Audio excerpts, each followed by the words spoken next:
he said he did not want to do even earlier today, extending the ceasefire. Again, we are, as we read through this right now, yeah, Gabe, go ahead, Monica. Yeah, I want to talk a little bit more about what you just said, which is that language he used that was identical to the last time that he extended the ceasefire, which was 2 weeks ago. Prior to that, he had said it was highly unlikely that he would push this deadline back again. Then he did. Here we are again today, where before this, that's the exact same thing he said. It was highly unlikely he would do it, but not impossible. So talk a little bit more about that, and also that issue of the blockade, because that had been a really key sticking point, right, for the Iranian side of negotiations. Well, certainly, look, and as you were just speaking about with Kier, Iranian state media now saying that these negotiations are off, and part of the reason that they cite is this, what they see as an act of piracy on the part of the United States, with the U.S. military enforcing that blockade on Iranian ports, seizing that vessel on Sunday. But yes, you're right, Monica. I remember you were here at the White House. You asked the president about this several weeks ago, and he said it was highly unlikely he would extend the ceasefire. He is now extending the ceasefire. Also, just announcing it right now after markets close. The markets close at 4 p.m. And we're expecting to hear from the president within the next few minutes, potentially, here at this unrelated event at the White House. But again, that breaking news just within the past few minutes, the president announcing that his ceasefire deadline is extended, but that the U.S. will continue to enforce that blockade on Iranian ports. And Gabe, tell us a little bit more about what we know took place at the White House today. We haven't seen the president on camera in a couple of days. He certainly did that lengthy interview this morning with CNBC, but it does seem that there was a lot of behind-the-scenes discussion and closed-door meetings to try to figure out some of these next steps. What do we know about how those went and who was in them? That's right. Well, look, White House officials have kept a very tight lips on what has happened here at the White House throughout the day. We'd expected the vice president potentially at some point today to board that plane for Pakistan, but we learned that he was instead coming here to the White House. And then several hours later, we heard that it was those negotiators, Steve Witkoff, as well as Jared Kushner, that were arriving here as well to jump in on those policy meetings with the vice president and President Trump. Again, we don't know exactly what communication they may have had. It appears they have been speaking with the Pakistanis, according to President Trump's message on social media, that Pakistan has been communicating the Iranian position to the U.S. But there you see it right there. The president, once again, calling it the government of Iran seriously fractured and extending this ceasefire until they can come up with a unified proposal. Of course, this comes as the president had ramped up his rhetoric, his threats against the Iranian regime over the weekend, and yet late last week he had been saying that the people he had been speaking with in Iran were much more reasonable than the previous regime. So a lot of conflicting messaging there from the president. Now extending that ceasefire after a day of a holding pattern here at the White House, Monica. Gabe, thank you so much for bringing us that breaking news. We are going to stay on top of the developments, and we'll bring you the president's expected remarks later this hour if they happen. Coming up, the fate of the Fed and the fate of President Trump's nominee to lead the central bank, both in the spotlight as Kevin Warsh faces a crucial confirmation test. We have the takeaways from today's hearing and President Trump's latest comments on the economy. Plus, a Democratic House lawmaker from Florida just resigned from Congress, the third House resignation in just over a week. We're live on Capitol Hill. You're watching Meet the Press now.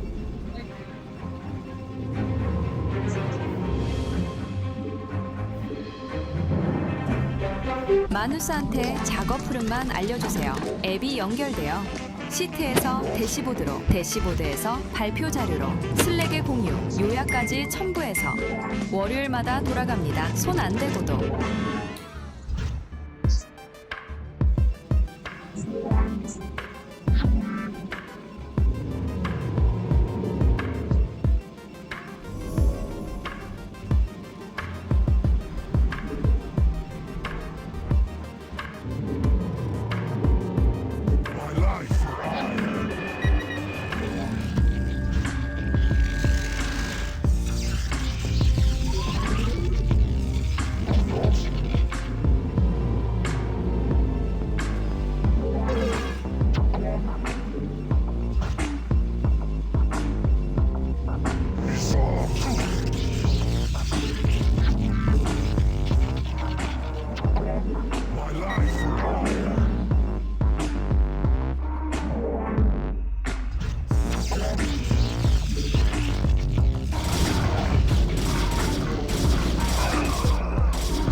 Welcome back. It has been a busy and contentious day on Capitol Hill, with President Trump's pick to lead the Federal Reserve, Kevin Warsh, facing difficult questions from his confirmation hearing about his independence and his views on the state of the economy. Warsh defended his record just hours after President Trump said publicly he would be disappointed if Warsh did not lower interest rates as chairman. Warsh today dodging questions from Democrats about the president while insisting he would not be influenced by political pressure. Name one aspect of President Trump's economic agenda with which you disagree. Well, Senator, the Federal Reserve in recent years has wandered outside of its remit, wandered into other areas. I'm asking for something That's not you something I'm disagree with prepared to Donald do. Trump on. If I'm Just confirmed, one the Federal Reserve should stay in its lane. Just one. I do have a disagreement, actually, Senator, with the president. I think even this morning he said that he thought I was out of central casting. I think central casting, I'd look older, grayer, maybe show up here with a cigar of sorts. Quite adorable. You maintain you'll be independent of President Trump? Yes, Senator, I do. Presidents tend to be for cutting rates. I think the difference is President Trump expresses it quite publicly without surrogates or subterfuge, but presidents want lower rates. But Fed independence is up to the Fed. A vote on Warsh's nomination is currently being blocked by Republican Senator Tom Tillis, who's demanding the Justice Department drop its investigation of Fed Chair Jerome Powell. Tillis today speaking out during the hearing about his decision. The problem that I have here is that we had some U.S. attorney with a dream, or assistant U.S. attorney, thinking it would be cute to bring Chair Powell under an investigation just a few months before the position was going to be open. May the 15th, the term would have expired. We'd be having this hearing, you'd be getting confirmed. Custom also suggests that the sitting chair, even though he has 2 years left on his term, would have exited. But instead, we have somebody who thinks a building project that went over by about $700 million with a lot of what seem to be justifications for it are holding up this whole process. President Trump, however, doubling down on his support of the DOJ's investigation, while also baselessly suggesting Powell may have received kickbacks from the construction. Somehow we have to find out how this can happen. It's not the first time. How does this happen? Did the contractor make $3.5 billion? I can't imagine that Too Late is taking money on construction. I can't. It is possible, but we have to find out why is a job that should have cost $25 million costing billions and billions of dollars. NBC News Capitol Hill correspondent Melanie Zanona joins me now, along with NBC News business and data correspondent Brian Chung. Thank you both for being here. Mel, Senator Tillis didn't back down from his blockade of Warsh's nomination. What did he tell reporters after speaking out at the hearing today? Yeah, Senator Tillis really not budging here, and he is retiring, so he's kind of in a YOLO mode right now. But what's interesting, Monica, in this situation is that he actually doesn't have any issues with Kevin Warsh. In fact, he's called him a fine, qualified nominee. He didn't spend any of the time at the hearing today trying to seek commitments from him or grilling him. Instead, he has focused his time and his ire on the fact that there's this, what he views, bogus investigation into the current Federal Reserve Chairman, Jerome Powell. Take a listen to what he told us after the hearing. At the end of the day, there's only one thing that solves this problem, and it's getting rid of the bogus investigation that started without the president's knowledge and has created this situation. Then we can talk about the efficacy of the project, budgets. I'd like to do it. I would love to do it. And if I found impropriety, I would want my name on the investigation referral to DOJ. That's how this place works. And given the makeup on this committee, Warsh's nomination cannot get through without the support of Tillis. So unless something big changes here, Kevin Warsh's nomination going to be stuck in limbo for quite some time, Monica. And Mel, aside from those concerns over Kevin Warsh's independence, which was a focus today, what were some of Democrats' other lines of attack against Trump's pick to lead the Fed?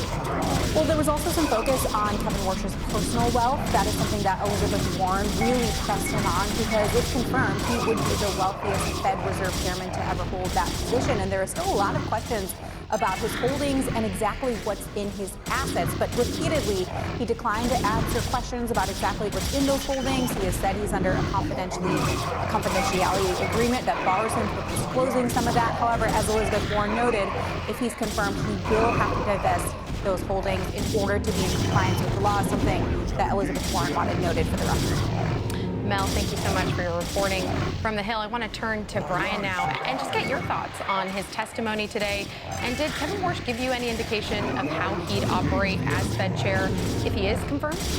Yeah, Monica, I think that the elephant in the room during this hearing was the independence by which Kevin Warsh would operate the Federal Reserve if he is appointed to this role. I think there are a lot of questions, understandably, because of the noise around what the president has been saying with regards to the current Fed chair, who is Jerome Powell. He has been very vocal during his last administration and the beginning of this administration in advocating for lower interest rates, dramatically lower interest rates than there are right now. And there was commentary over the last few months over whether or not the pick, who ended up being Kevin Warsh, would be someone that would have some sort of backdoor agreement with the president to make lower interest rates, as the president has wished. In fact, in a recent interview with our own Tom Yamas, essentially the line of questioning with the president was, would Kevin Warsh have gotten a job if he did not assure you that there were going to be lower interest rates? The president suggesting in that interview that, yeah, he would not have gotten a job if he didn't feel like interest rates should be lower from where they are now. I should point out in the testimony, Warsh said repeatedly that the president never asked him to, quote, predetermine, commit, fix, decide on any interest rate decision in any of our discussions, nor would I ever agree to do so. Would he follow through on that? That is an open question. Brian, and Democrats did focus during the hearing on the Fed's mandate to address inflation, but what is the effort to ensure maximum employment? What did Warsh have to say about that specifically?